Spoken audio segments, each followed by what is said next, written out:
To be honest, at this point in history, trying to seriously ban IVF or rail against IVF is kind of like being in a burning down house and arguing about whether we're going to redecorate the kitchen. I mean, the house is on fire. You need to get out of the house.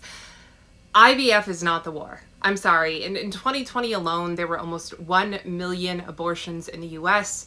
Obviously, the vast majority of those have nothing to do with physical health of the mother, nothing to do even with assault, which I believe that abortion is wrong even in the case of assault, but these are just purely elective abortions happening by the thousands annually.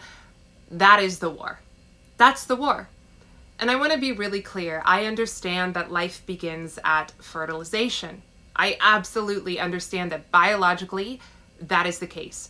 And I understand the issues that pro-life activists have with IVF and the concerns. I get it. But I also think that if we're going to have this conversation, we should be intellectually and morally honest. And ethically, there is a fundamental difference between getting an abortion, causing the assured and active destruction of your preborn offspring who, had you left him alone, would have likely developed into a healthy baby boy, who you then could have given up for adoption, and there's a long list of couples in the US currently waiting to adopt, or raised on your own. But there's a difference ethically between saying, I am going to end this life, versus being a husband and wife struggling with infertility, having tried natural means, desperate to start a life, to start a family. And yes, you create embryos sometimes, and sometimes those embryos don't successfully implant. Now, of course, you're hoping and praying that they will successfully implant and result in newborns, but sometimes it doesn't happen. And I understand that from the pro-life point of view, that is a human life that was created that would have maybe otherwise not have been created outside of IVF. And now that human life is no more because it didn't successfully implant. I get that. I understand there's also issues with keeping embryos frozen or intentionally destroying embryos, which, by the way, I 100% disagree with. I think that any embryos that are left over, for lack of a better phrase, need to be adopted out to other couples who are willing to gestate and birth those babies. Now, I get it. All of this is messy and weird, and IVF is certainly not the ideal. The ideal is getting married younger and conceiving naturally. That's the ideal. But here's the issue. I'm not trying to change your mind on the morality of IVF, but the way that I see pro-life activists approach this issue is really not smart. Because when it comes to abortion, pro-life activists have so much compassion and emotional support and even tangible material support for mothers in the situation of unwanted, unexpected pregnancies. We have crisis pregnancy centers and fundraisers. We do everything possible to make it as easy and accessible as possible for mothers in these situations to not choose abortion. But when it comes to couples struggling with infertility, I don't see that same emotional support or compassion coming from the pro-life movement. And I don't see us offering any viable alternatives. I don't see us saying, oh, no, don't get IVF, do this instead. It kind of seems like we just want to preach at couples struggling with infertility. It kind of seems like we just want to say, oh, too bad, you waited too long, it's not God's will, go adopt. That's not going to solve the issue, especially when we're talking about living in a secular society where a lot of people don't know God. A lot of people don't understand these issues around abortion. What's the problem with it? What's the issue with IVF? What's the problem with it? You're just going to preach at people who are in these desperate situations and expect them to do as you say? Why? Also, adoption is a wonderful thing, but it's not a viable alternative. Adoption, first of all, is another very hard thing, very cost prohibitive, very hard process. Secondly, adoption is not going to solve the fact that the US is currently below replacement rate, which means we are a dying nation. I want for every single child to have a home where he feels loved and wanted. Yet at the same time, adoption is not going to make us at or above replacement rate. We need to be having more babies. And again, I understand that the ideal is naturally, not by IVF. Furthermore, telling people to just go adopt isn't going to solve the fundamental human desire to have biological offspring of your own. Adopted children are wonderful. They are loved. I think adoption is one of the best things in the world.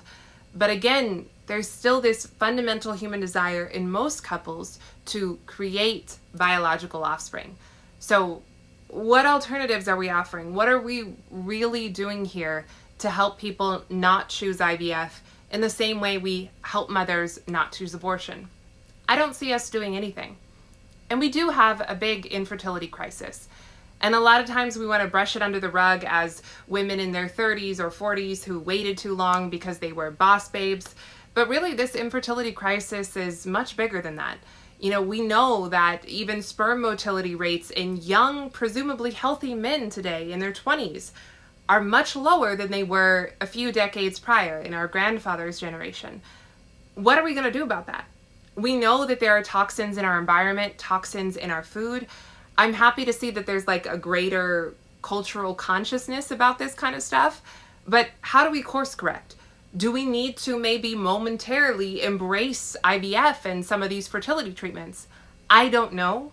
I'm simply asking because this is a huge problem, and telling people, oh, just don't do IVF, it's immoral, go adopt, it's not going to solve the problem.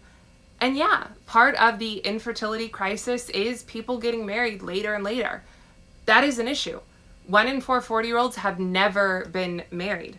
We have people who were raised in a godless culture, in broken homes, post-sexual revolution, with the lie that casual sex is not only okay, but it's a right, that men and women are perfectly equal, that you should sleep around, and someday you're just going to magically find the one.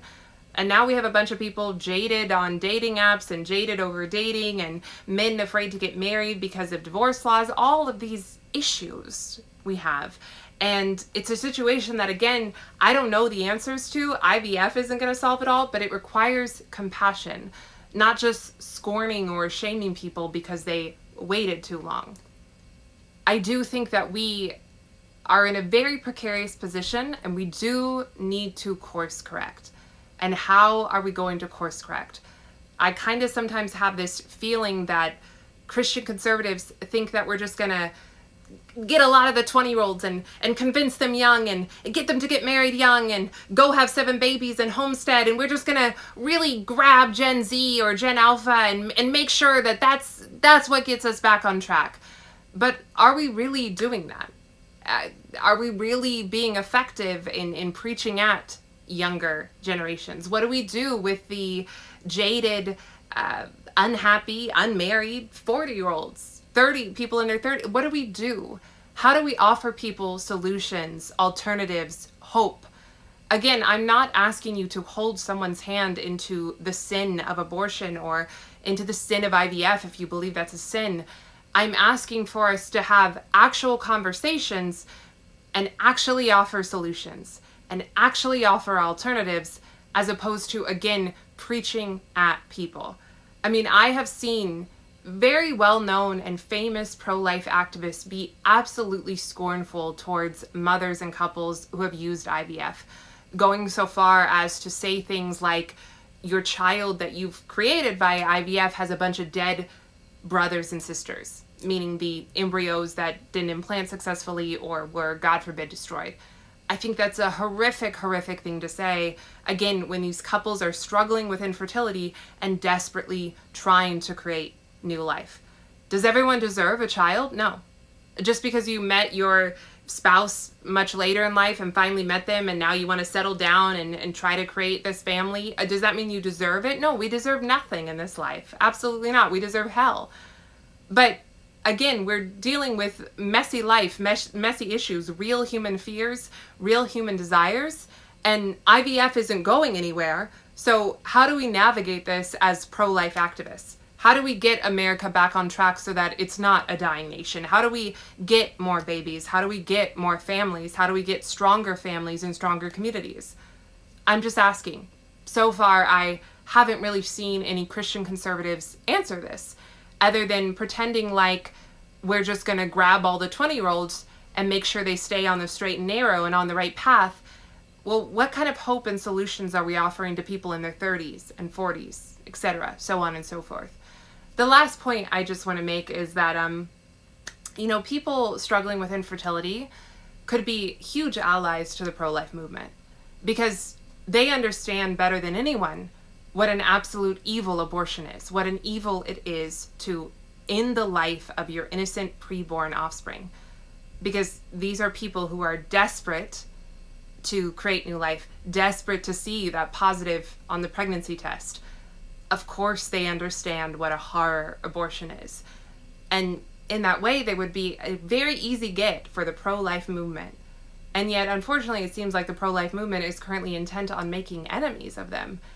And again, as I've pointed out a lot in this video, I just don't think that's strategic, and I don't think it's effective.